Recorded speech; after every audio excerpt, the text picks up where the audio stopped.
नमस्कार, city vision समाचार में आपका स्वागत है। अब समाचार विस्तार से। जुबली हिल्स दुष्कर्म मामले में जुवेनाइल कोर्ट ने 4 माइनरों को बेल मंजूर किया है। हालांकि पिछले 48 दिनों के बाद बेल मंजूर किया गया है। बेल को लेकर इससे पहले 2 बार बेल के लिए अर्जी की गई, लेकिन नामंजूर किया गया था।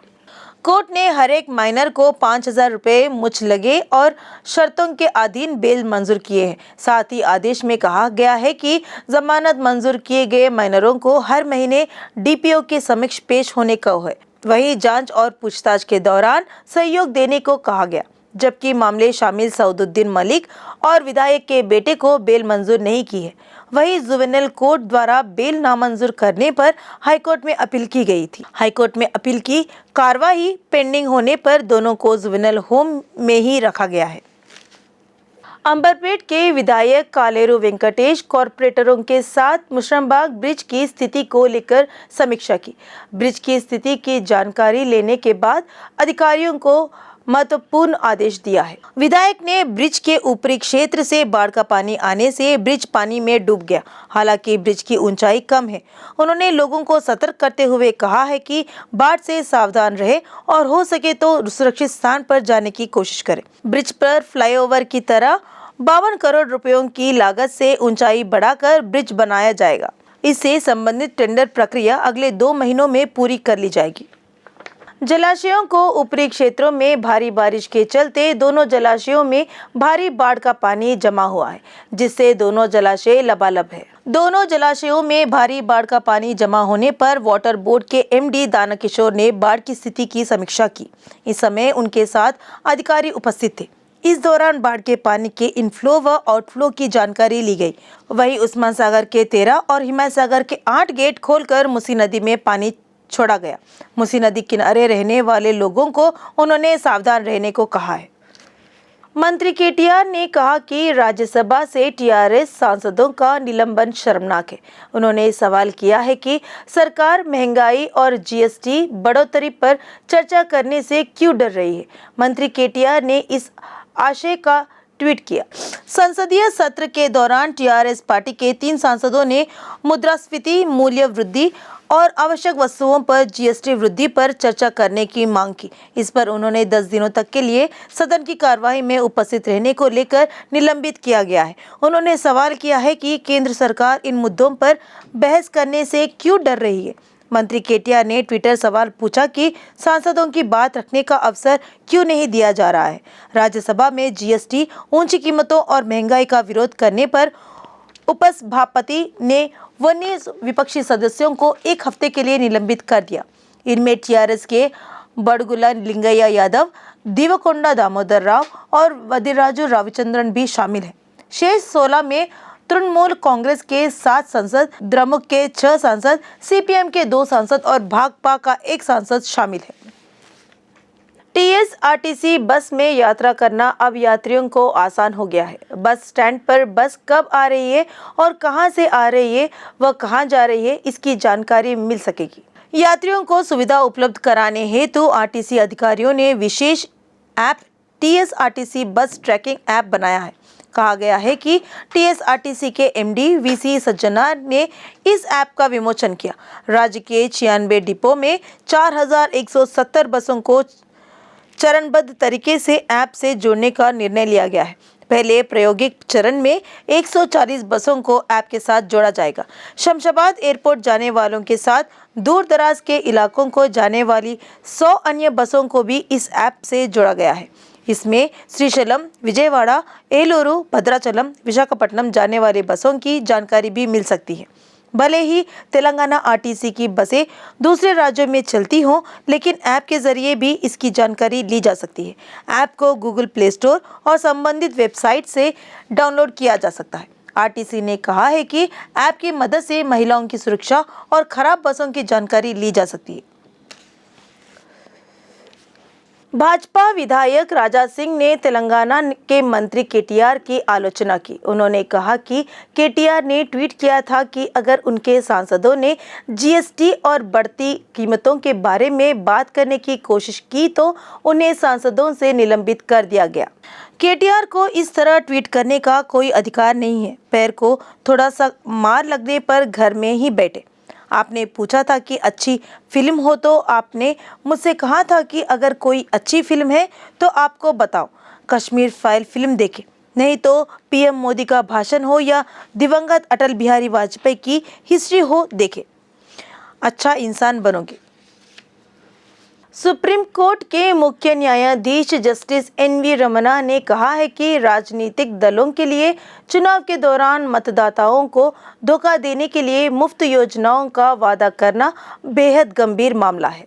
यह पूछे जाने पर कि केंद्र सरकार इस मुद्दे पर कड़ा रुख अपनाने से क्यों हिचकिचा रही है, जस्टिस एनवी रमन्ना की अध्यक्षता वाली सुप्रीम कोर्ट की बेंच ने बीजेपी नेता और वकील अश्विनी कुमार उपाध्याय द्वारा दायर एक रिट याचिका पर सुनवाई की, जिसमें अनुचित एवं मुफ्त की घोषणाओं पर सख्त नियंत्रण की मांग की गई थी। केंद्र को पार्टियों द्वारा घोषित मुफ्त उपहारों पर कुछ निर्णय लेने की सलाह दी गई। जस्टिस एनवी रमन्ना ने कहा है कि वे तय करेंगे कि ऐसी बातों को जारी रखना है या नहीं। समस्याओं के समाधान की मांग को लेकर तेलंगाना राज्य शिक्षक संघ के नेतृत्व में शिक्षकों ने नामपल्ली में डीएससी कार्यालय के घेराव करने का प्रयास किया गया। इस दौरान पुलिस ने उन्हें रोकने की कोशिश की। पुलिस और शिक्षकों के बीच बहस व हाथापाई हुई। घेराव का प्रयास कर रहे शिक्षकों को पुलिस हिरासत में लेकर पुलिस स्टेशन ले गई।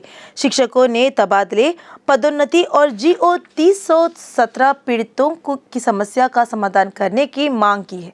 साथ ही स्कूलों को अनुदान तुरंत आवंटित किया जाना चाहिए। विद्या वॉलंटियरों को नियमित किया जाए। उन्होंने कहा है कि समस्याओं के समाधान को लेकर संघर्ष कर रहे टीचरों को गिरफ्तार करना शर्मनाक है।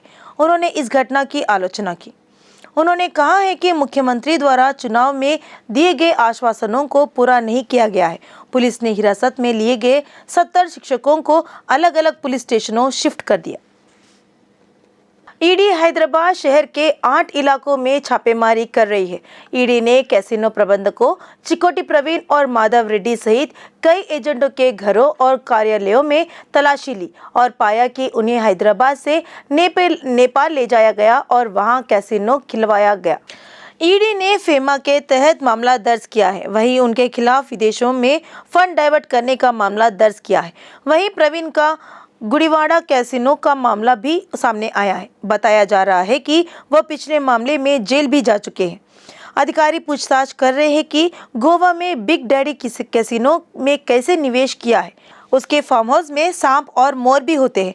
हाल ही में उसने करोड़ों रुपए मूल्य का घर भी खरीदा है। मूसी नदी में बाढ़ का पानी जमा होने से उफान पर है। दोनों जलाशयों उस्मान सागर व हिमायत सागर के साथ हुसैन सागर में भी बाढ़ का पानी जमा हो रहा है, जिससे पानी मूसी नदी में छोड़ा जा रहा है। अधिकारियों ने मूसी नदी के तटीय क्षेत्रों में रहने वाले लोगों को अलर्ट कर दिया है। वहीं 21,000 क्यूसेक बाढ़ का पानी नदी में छोड़ा जा रहा है, जिससे मुशर्रमबाग, चादरघाट और पुराना पुल पर यातायात रोक दिया गया है। उस्मान सागर में 8,281 क्यूसेक बाढ़ का पानी, हिमायत सागर में 10,700 क्यूसेक और हुसैन सागर में 1,789 क्यूसेक पानी मूसी में छोड़ा जा रहा है। भाग्यनगर में दोनों जलाशयों में बाढ़ का पानी ज्यादा इनफ्लो हुआ है, जिससे जलाशय लबालब है। उस्मान सागर में 8,000 क्यूसेक बाढ़ का पानी जमा हो रहा है व 8,281 क्यूसेक आउटफ्लो हो रहा है। इस पर वाटर बोर्ड के अधिकारी उस्मान सागर के 13 गेट 6 फीट ऊंचा उठाकर मूसी नदी में पानी छोड़ रहे हैं।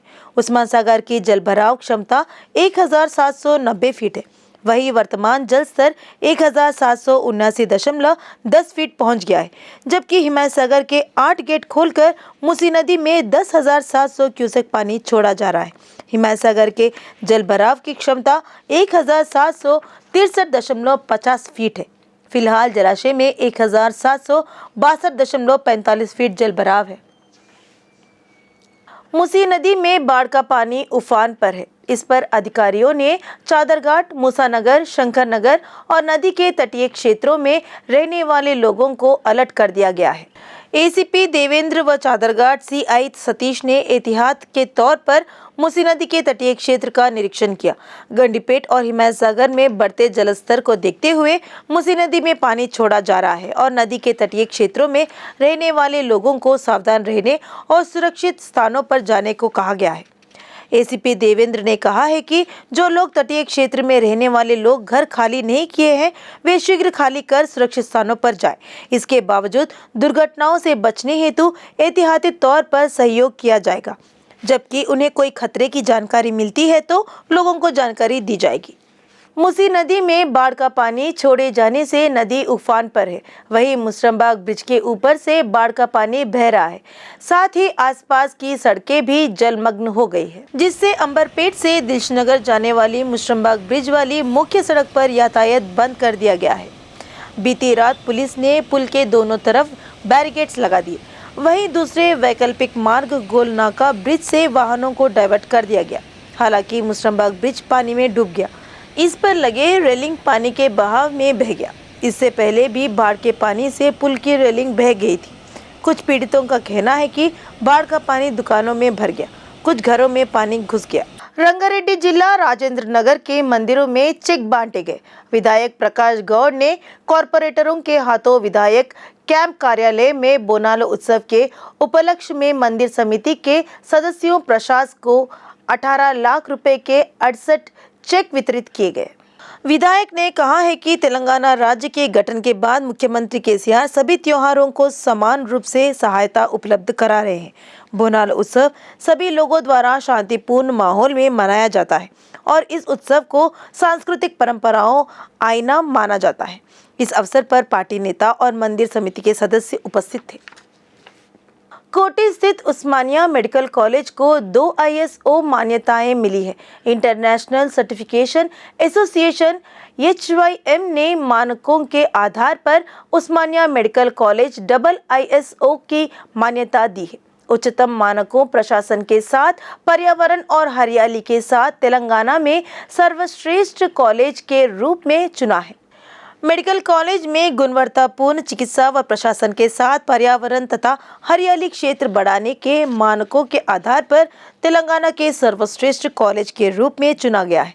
कॉलेज में HYM के MD शिवయ్య, कानूनी सलाहकार सुंदरमैया ने college principal doctor P Shashikala Reddy को ISO प्रमाण पत्र सौंपा। इस अवसर पर उस्मानिया सामान्य अस्पताल अधीक्षक डॉक्टर B नागेंद्र के साथ संबंधित विभाग प्रमुख और कॉलेज के doctor LSN Reddy, doctor Venkat Krishna, doctor Padmavati, doctor Bhavani, doctor Kiranmayi, doctor Abhijit Sabedar, doctor Anita, doctor Sudharani, doctor Janaki, MPHEO के वेणुगोपाल गौड़ उपस्थित थे। कल तक कम हुए कोरोना के मामले फिर बढ़ गए। लगातार 2 दिनों तक नए मामले घटने के बाद अचानक इसमें इजाफा हुआ है। नए 18,313 लोग पॉजिटिव पाए गए। पहले की तुलना में करीब 4,000 अधिक मामले दर्ज किए गए हैं। नए कोरोना संक्रमण से जहां 57 लोगों की मौत हुई है, वहीं 20,742 लोग कोरोना से ठीक हो चुके हैं। वर्तमान में देश में सक्रिय मामलों की संख्या 1,45,026 पहुंच गई है। कोरोना से अब तक 5,26,167 लोगों की मौत हो चुकी है। इस समय देश में कोरोना पॉजिटिविटी रेट 3.48% और एक्टिव रेट 0.33% है। स्वस्थ होने का दर 98.47% और मृत्यु दर 1.20% है। ये थे अब तक के ताज़ा समाचार। आगे के ताज़ा समाचारों के लिए देखते रहिए सिटी विजन न्यूज़ लाइव।